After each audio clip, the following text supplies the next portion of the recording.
What's up, you guys? It's your girl, Miss Peaches, and welcome to Lay It Out Podcast.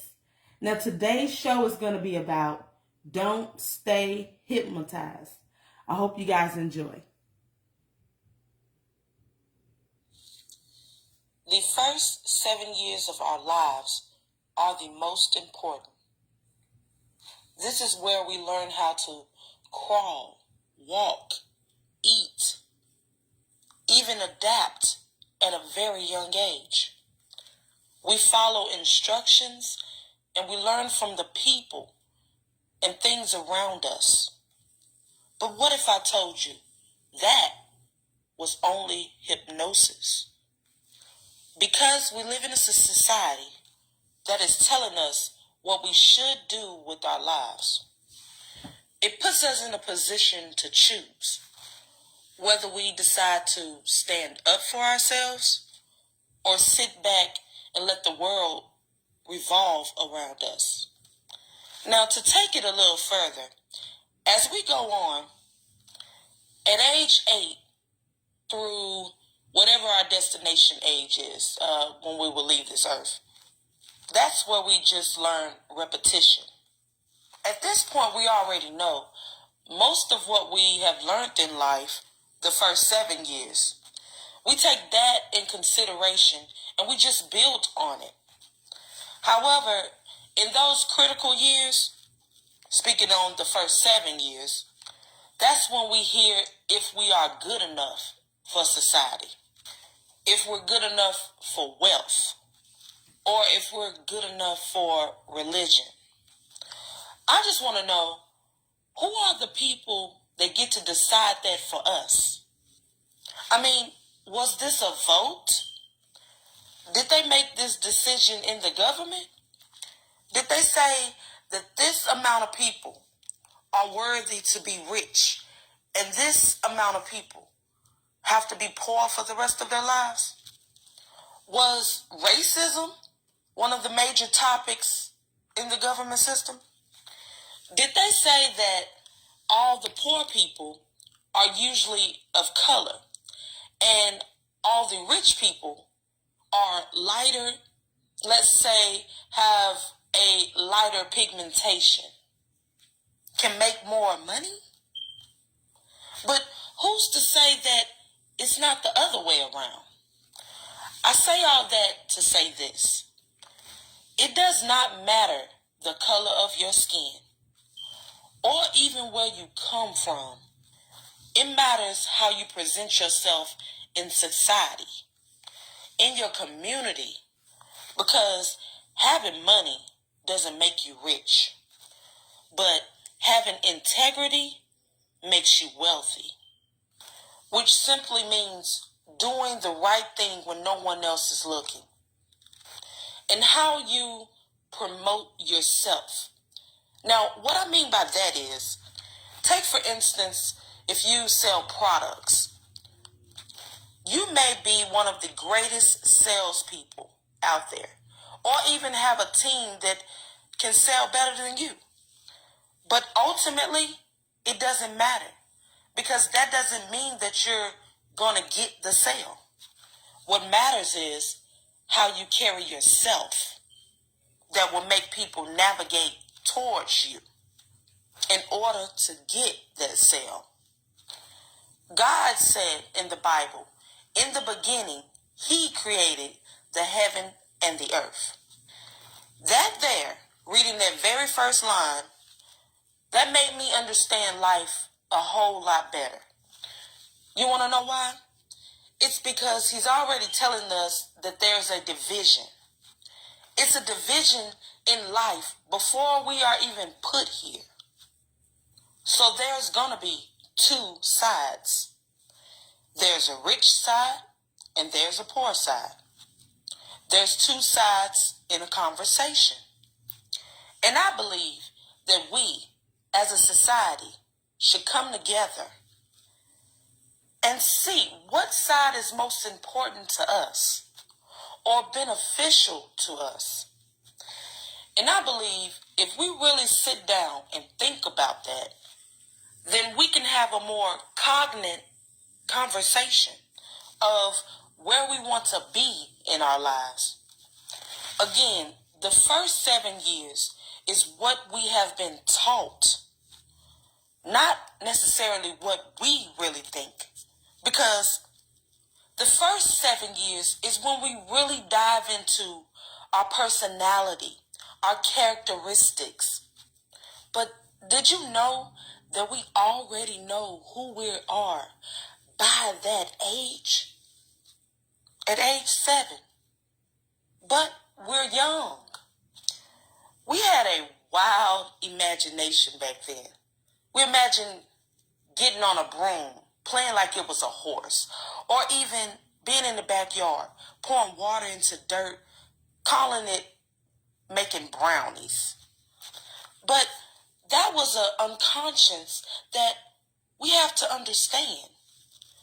We were hypnotized. Yes, hypnotized. Because we only did what people told us to do. But if we dare to jump outside of that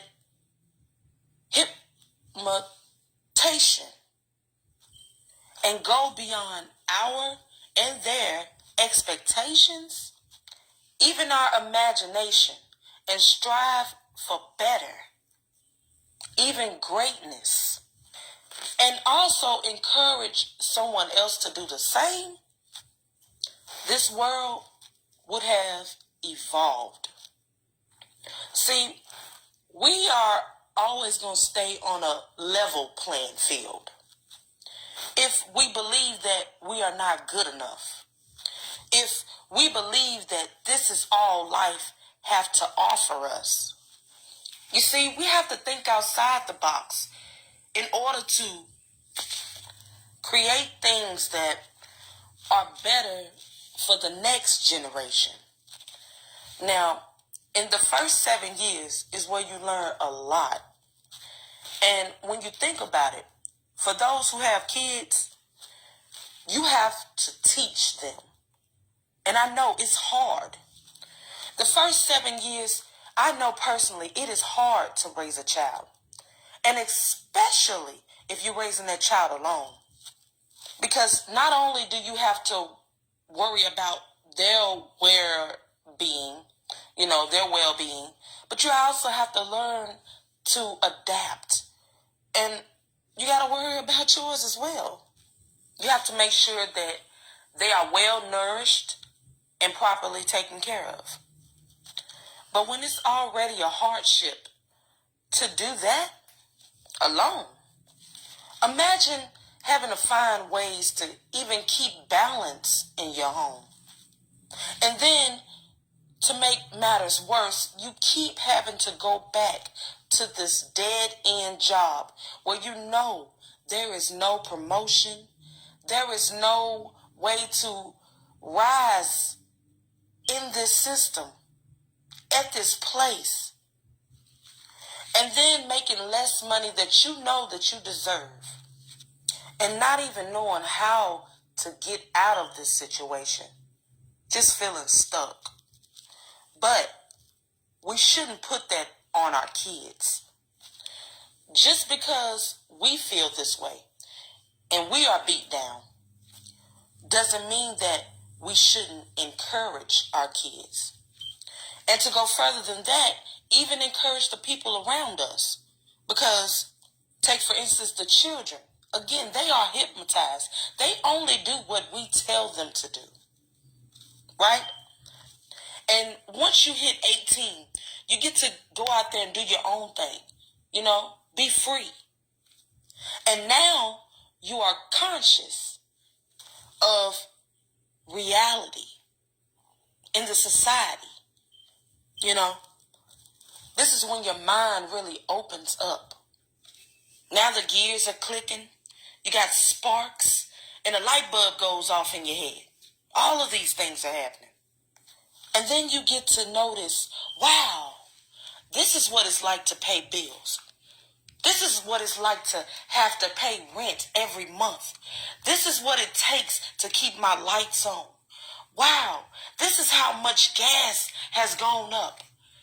Wow, this is how much food I can eat for this month to still pay my water bill or keep my lights on.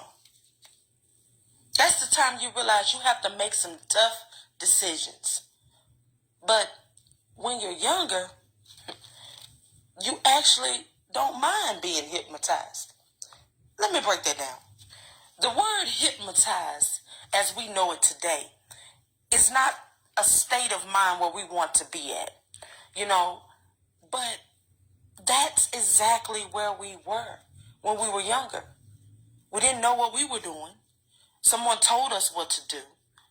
Imagine yourself laying on that couch talking to a therapist that's, trying to get some things out of you. That's exactly how we were when we were younger. But we were standing. And it's hard to imagine a life beyond what someone's telling you at that age, because that's all you know. So imagination to them is real life to us. But somehow we always want to go back to the age where we didn't have to have no responsibilities, But you say you don't want to be hypnotized. I'll let you think about that for a second. I said all that to say this. The division is real. If we do not do something now with the information that we have out here, then we will always be in a unconscious state, like being hypnotized, just like we were at 7. We still have that mindset even today. Well, they said I'm not good enough. I must not be. Or they said that it was going to be super easy out there. All I got to do is just go and make a lot of money and all my dreams will come true.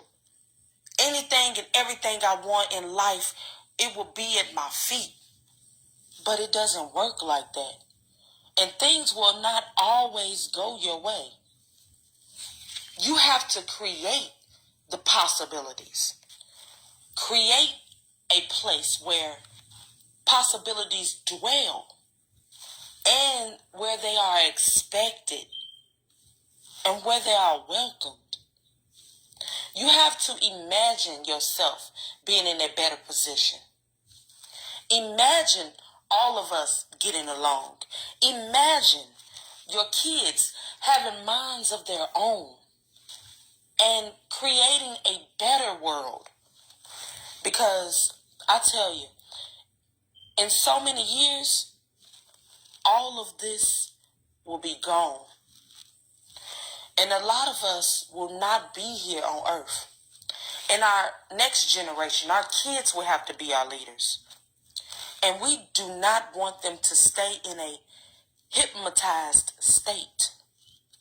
We want them to outgrow that, if you will. We want them to soar. So speak this into existence now. You see, you're not rich because you have a lot of money.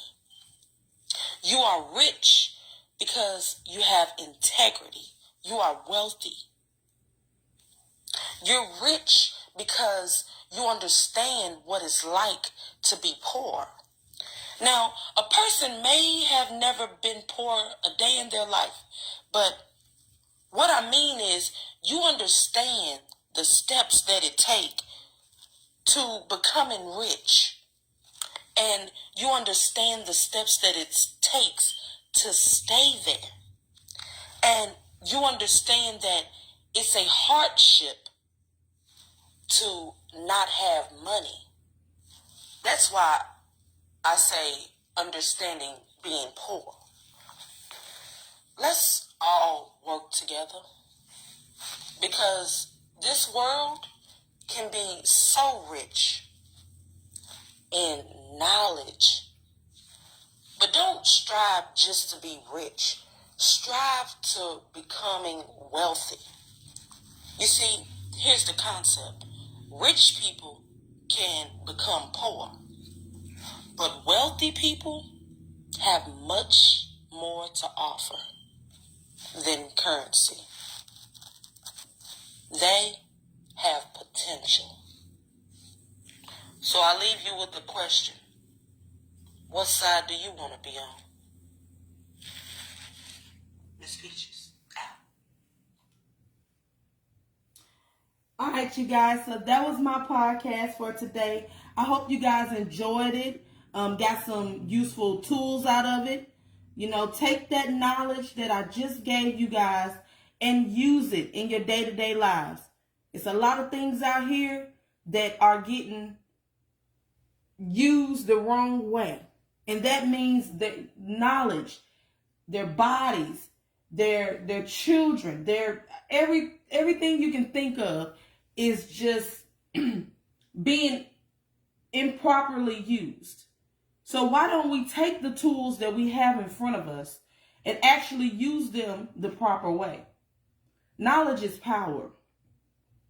If we do not do it now, we will not stand in the future. There will not be a future. So I hope this hit home with you guys. And again, always stay tuned. And I love you. God bless.